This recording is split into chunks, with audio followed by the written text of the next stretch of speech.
Fideicomiso is the Mexican word for bank trust.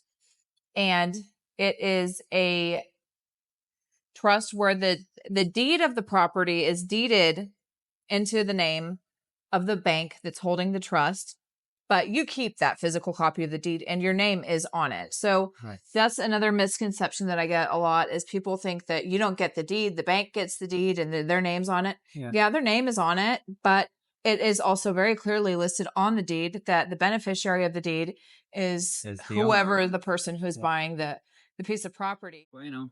Hey guys, Hannah here. Tom here. Today we are coming to you from the beautiful Zona Romántica. We're going to take a quick tour of one of our listings here at Palm on the Tree. It's a penthouse unit. It's a gorgeous unit with beautiful ocean views for under $600,000. And we're also going to be talking about fideicomisos, what they are, what does that mean, the limitations of purchasing property in Mexico, and like what are some alternatives, like buying a fideicomiso versus buying with an LLC. Yes. And we're going to walk up the stairs here and just show you a little bit about this area. My husband and I, Chuck, we lived in this neighborhood for almost 3 years. It's where we bought our very first place. And anyway, it's really special to me. And these girls that own this unit were actually guests of ours at our guest house. And now they're selling it and they're wanting to buy a house. So yeah, we can walk up the stairs and show you what why it was called Palm on the Tree. And anyway, a little bit about it. Welcome to our tequila chat. Our Thursday tequila chat. This building here is beautiful. So this is the beautiful little dead end street that takes us up to Palm on the Tree. We're going to climb these stairs with you guys today and show you around. So while we're walking up here, we wanted to tell you the story of why it's called Palm on the Tree. You can see that stump up there. You guys can see this stump. There used to be a palm tree. You see that stump sticking up right there? There used to be a palm tree that was attached to the big tree here, and they actually called it Palm on the Tree. But the palm really wasn't on the tree. The palm was in the tree. Actually taken over by the tree, and it eventually died. So now it's just called the tree with the dead palm in it. But that's where this development got its name, and it's actually their logo as well. As you can see up here. Yes. It is also their logo. Right there, Palm on the Tree. So if you have guests that come, this is how they would come in through this entrance here. And if you had a car, you would come up that little ramp there and you could park in the garage underneath.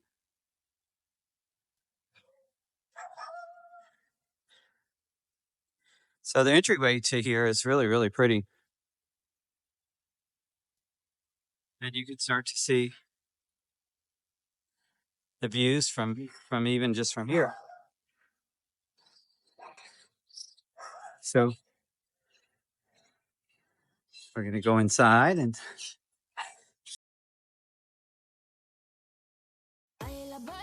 all right, you guys, we're here. We're at the rooftop. You all are going to be blown away by these amenities. They're gorgeous, and the views are to die for. So check this out. My friend Steven that lives in one of the units painted this.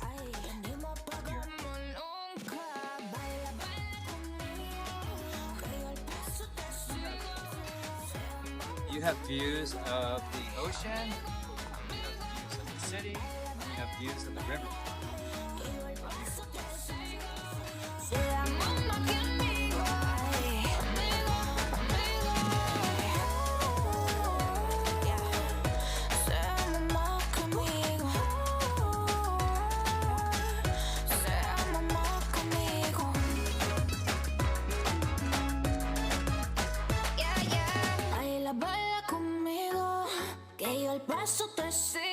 You see right over there where those rocks are by that condominium project? That's the river right there. And actually during rainy season here in a month or so, you'll be able to see the water and hear the water gushing through there. Oh, nice.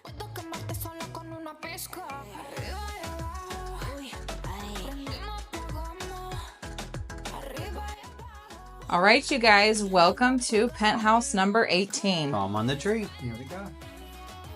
So this is a beautiful, really high-end finished 2-bedroom, 2-bath condo. Let's go take a look at this view first. See what you guys think. Watch out for that screen.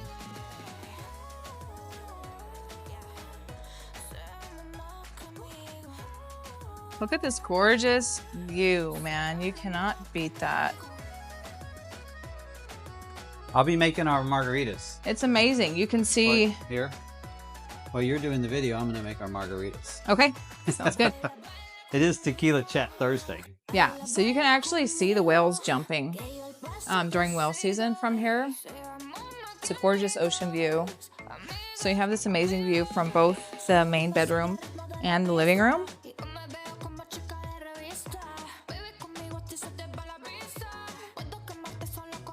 It's a really spacious bedroom.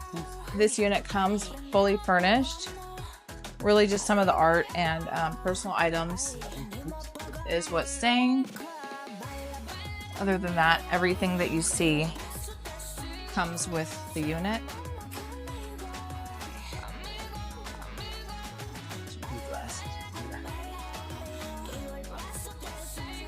Well, you know what? I bet they don't have no ice. Tom is making our drinks. I want to show them the washing room really quick. So this is a laundry room. You do have space. It's a good sized room. How to feel about Let's go take a look at the second bedroom and guest bathroom. It's a really beautiful space.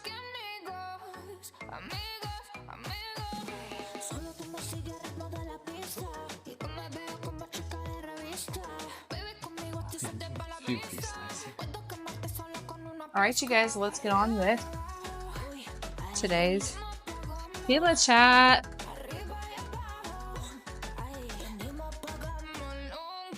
They have the ice turned off. Join us. So, as we mentioned before, today we are talking about fideicomisos. So, what are some of the concerns that you come across from your clients about fideicomisos? I think the biggest concern is that they just don't understand what it is or why they have to have it. So, I mean, once people understand, okay, this is why you have to have it, because before there were fideicomisos, foreigners couldn't own land here in Puerto Vallarta. Right? Yeah. And I think a lot of people, there's a lot of misinformation. So I think one of the biggest things that I come across is there's so much misinformation and people have this concept that it's like a lease. Yeah, that it's going to expire and then you're not going to be able to get it renewed. And they don't really own the property, right? And that's completely untrue. And I've also had some questions about whether it's more beneficial to own with a fideicomiso or with a LLC or a Mexican corporation. Yeah. So today we're going to discuss some of those things. And I think first we should talk about what it is, right? What it is, and then how it's not a lease, and basically the pros and cons of using fideicomiso versus LLC. Right. Right. So fideicomiso, do you want to explain what it is? The bottom line is, I mean, it is a way for foreigners, non-national, and even today, some Mexicans that are nationals are getting a fideicomiso, even though they don't have to. They actually always have. Yeah. So anyway, it's a way for a national to own property within, how many miles is it? 20? So Mexico, they have restricted zones. There are two areas that are considered restricted zones. So it's within like, I think it's 60 kilometers of the border and 30 kilometers of a coastline. Right. And previously, foreigners or anyone who wasn't a Mexican national wasn't allowed to own property at all in these restricted zones, right? It was only for Mexican nationals. And there was a president many years ago who came in and realized that they were missing out on this great opportunity for foreign investment. And he created this loophole, which is a fideicomiso, and it is a bank trust. A fideicomiso is the Mexican word for bank trust. And it is a trust where the deed of the property is deeded into the name of the bank that's holding the trust, but you keep that physical copy of the deed and your name is on it. So Right. that's another misconception that I get a lot is people think that you don't get the deed, the bank gets the deed and their name's on it. Yeah, their name is on it, but it is also very clearly listed on the deed that the beneficiary of the deed is Is the whoever owner. the person who's Yeah. buying the piece of property. But I want to first I want to make very clear what the importance is. They keep the deed, right? They do keep the deed. They have the physical deed. So the owner, not the bank, the owner of the property holds on onto that physical deed, and your name is on the deed, and it is in your property, and you are the person who signs the deed when you go to resell it. So the fideicomiso, it is good for 50 years. And it is renewable indefinitely. So it's not a lease that after 50 years it expires and you lose your property. That is not true. It is renewable indefinitely. I think it's important to note also that I think a lot of people are intimidated because they don't understand it and they're like, oh, how am I going to get it set up? But I think most people don't realize that you're not involved at all whatsoever in the process of it getting set up. It's the notary's office and the closing coordinators who actually do all of the process of getting it set up. You just come and you sign the deed on closing day. So there's no extra footwork for you to do to get the fideicomiso or the bank trust in place. Yeah. And if you, for whatever reason, maybe you're not happy with the bank that is holding your trust, you can transfer it to another bank. Yeah. So you don't have to stay with that bank just because that's who it was set up with. You can transfer it to another bank. So it is you have all of the exact same rights as any other Mexican national owner with this bank trust. It is your property. It is your asset. You can use it as collateral for a loan or, get refinancing on it. It is your asset. It's not a bank asset. And if for whatever reason there's like a bank merger or if they were to be going out of business, what happens is you're not risking your property or losing your property because the bank is going through this situation. What happens is they will notify you and they'll be like, hey, we're merging. You currently have the option to go with the new bank, to another bank, or you can have it transferred to a different bank, right? And it's the same thing if they're for some reason, which I don't think has happened in Mexico in many, many, many, many years for a bank to go out of business. But if they were to go out of business, they would notify you and be like, hey, FYI, we're closing on such and such date. You need to have your fideicomiso transferred to a different bank. And there is a fee. And there is a fee. And that's why a lot of people actually try to investigate and find an alternative to the fee, to the fideicomiso. So initially to get it set up, it's like around $1,000 that they tack on to your closing costs, but it's part of your closing costs. So when you get a quote of closing costs being approximately between 4 and 6%, they're including that fee to get the fideicomiso set up. And also you're paying the first year of your fideicomiso. Which is confusing to a lot of people because they buy and maybe they bought in, I don't know, October, and they had to pay the rest of that year and they already paid another year. So it's another long time before they have to pay their next year. Yeah. And they've kind of forgotten all about it, but you still have to pay every year. You'll get an email though. They'll remind you. Yeah, they'll let you know. And so what fideicomiso costs, in my experience, I've seen them average about the yearly. So there's an annual fee, and it's actually more than property taxes, but property taxes are so low. So the annual fee for the administration that you have to pay the bank for the fideicomiso is about $450 a year. So that's how much ours is. $450. And for every house we've had, it's been $450. Okay. There are alternatives to a fideicomiso, but like how beneficial are they, right? You can definitely cut those costs and not pay that annual fee of $450 a year and that initial startup fee.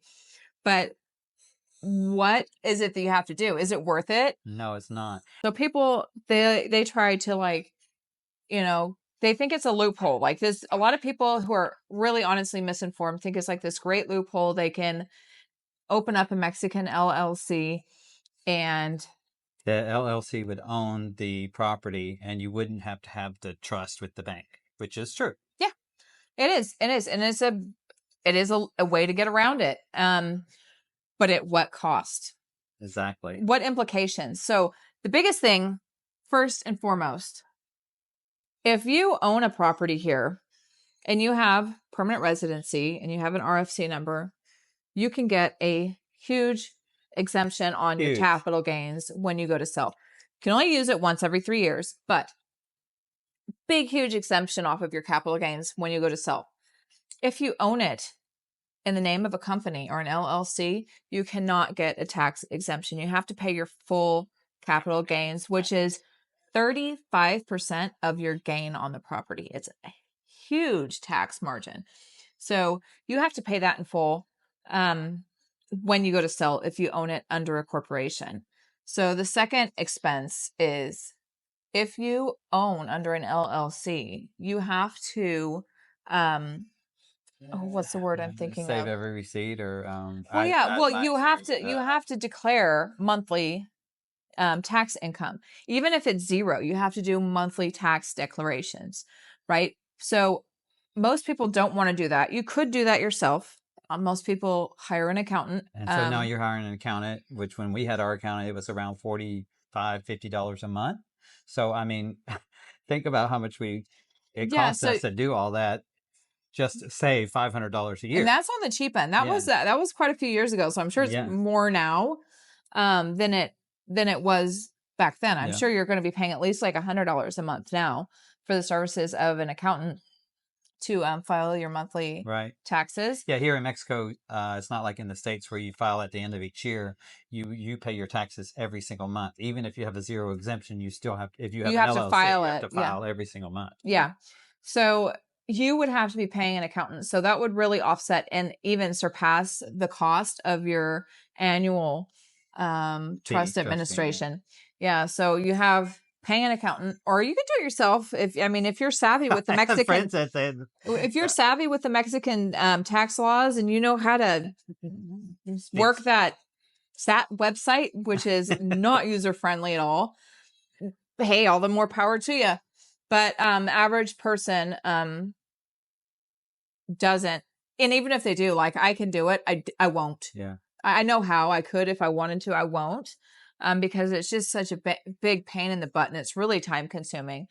So not only are you offsetting the cost of the annual trust fee, but you're going to be out a bunch of money when you go to sell in the future, and you can't get that exemption. Yeah. And if you own it together, which, I try to tell buyers, you should really put both of your names on there because both of you can take the exemption when you go to sell. You go to sell. But if you buy it just like if Hannah and I were married and we just put it in her name, then I would only be the one getting the exemption. I couldn't take the exemption because I'm not. So you get double exemption when it's two people. Yeah. And most of the sellers that we have, most of the time it ends up being zero. Like their capital gains tax ends up being zero. Yeah, or very minimal. Yeah. I recently had a sale over in Puerto Vallarta, and they purchased their condo for right around $300,000 back in 2015, and then they sold it for about $700,000 back in November. We closed, and their total cap gains were about $1,200 US, and that was because they both got exemption. And their gain was it was like a $400,000 gain that they had on their condo, and they only paid $1,200 for their cap gains because they both got exemptions.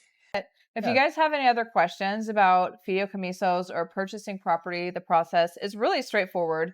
And it's really, really easy. And no, I just want to say to Christina, Heather, thank you again for letting us do our tequila chat here and drink your tequila.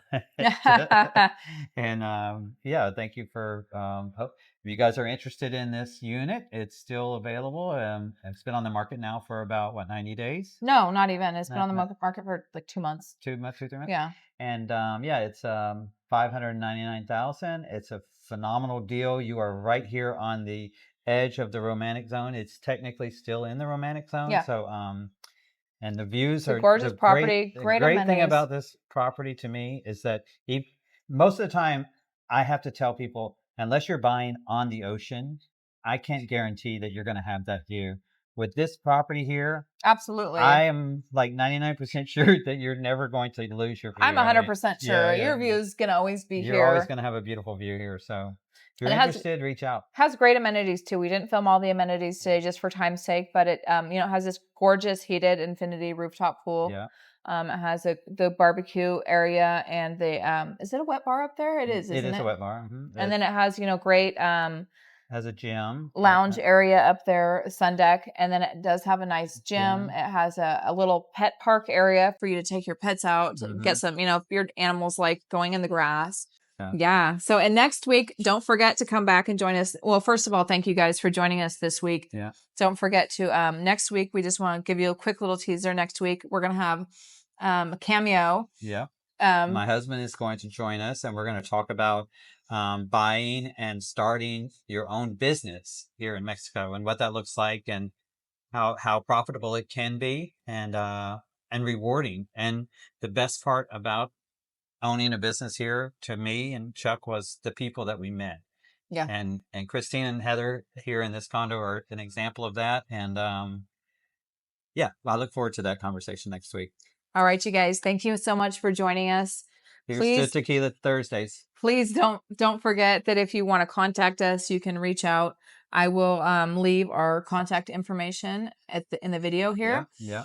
And please don't forget to like and share and subscribe. Yeah, share because there's so many people out there that are scared of owning property. They want to, but they're scared to do it. We met a couple today. I hate to we got to go, but we met a couple today on the street, and they asked us, what is it that you love most about living in Mexico? And they also asked us, what do we think the biggest mistake we made was? And both of us said that we didn't do it sooner.